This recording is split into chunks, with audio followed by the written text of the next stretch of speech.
जो है वहाँ स्नान किया तो भगवान श्री कृष्ण ने ये वरदान दे दिया उन्हें कि जितने भी तीर्थ हैं सब में श्रेष्ठ तुम रहो। तो वो सब में श्रेष्ठ विमल तीर्थ रहा। विमल ब्रज क्षेत्र का सबसे श्रेष्ठ तीर्थ है। क्यों है? क्योंकि वहाँ पुष्कर राज भी नहीं आए और पुष्कर राज आए नहीं, इसलिए अंत में आना पड़ा। उन्होंने लास्ट में आकर के माफी मांगी भगवान से। उन्होंने ये आकर के कहा कि हमें प्रभु माफ कर दो, तो हमारी गलती रही।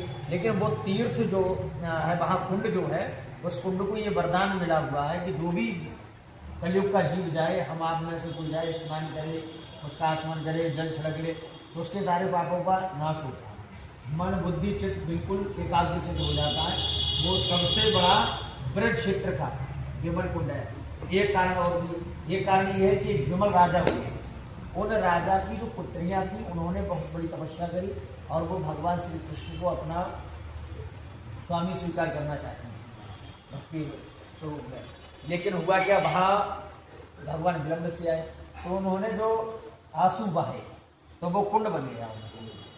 तो उसी स्थान को जो है बहुत पवित्र, और भगवान ने उन्हें वरदान दिया। फिर उन्हें आकर के प्रताप दिया, उन्हें आशीर्वाद दे करके तो उन्हें यही आशीर्वाद दे दिया कि इसमें जो भी स्नान ध्यान पूजन अर्चन वंदन करेगा उसके सारे संकट खत्म हो जाएंगे। ये राजस्थान में पड़ता है, मतलब वहीं से लगा हुआ ही है। वही एक चरण पहाड़ी है। वहाँ चरण पहाड़ी का सबसे बड़ी महत्ता ये है कि भगवान श्री कृष्ण के पैर उस पत्थर पे बने हुए। मैं तो अपने हाथ से वहाँ देख करके आया हूँ, पत्थर पे बने हुए। क्या है कि वहाँ एक सरोवर है, उस सरोवर में भगवान गैया चराने आते थे नंदगांव से। जब गाय चराने आते थे तो वहाँ ग्वाल वालों के साथ उन्होंने छुपा छुपाई खेलना शुरू कर दिया। तो भगवान अंतर्ध्यान हो गए। जब वो गायब हो गए, अब वो ढूंढने लगे।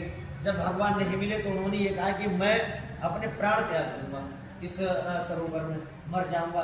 तो वो जैसे ही मरने के लिए तत्पर हुए, मतलब कूदने के लिए, वैसे ही भगवान ने उस पहाड़ पर खड़े होकर के अपनी बंशी को बजाया।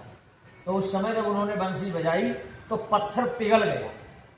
उस पत्थर पर जो भगवान के पैरों के निशान बने वो पत्थर पिघल गया। सभी ग्वाल वालों ने आकर के पर भगवान को मनाया, फिर लेकर के गए। क्योंकि उनके मन में ये था कि अगर हम घर जाएंगे, भगवान हमारे साथ न जाए, नंद बाबा और भैया यशोदा पूछेंगे हमारा लाला कहाँ, तो हम जवाब क्या देंगे, इसलिए हम अकेले नहीं जाएंगे। उन्होंने भी अपने प्राण त्यागने का जो है संकल्प ले लिया। तब भगवान ने दर्शन दिया। बहुत सुंदर भव्य जगह है।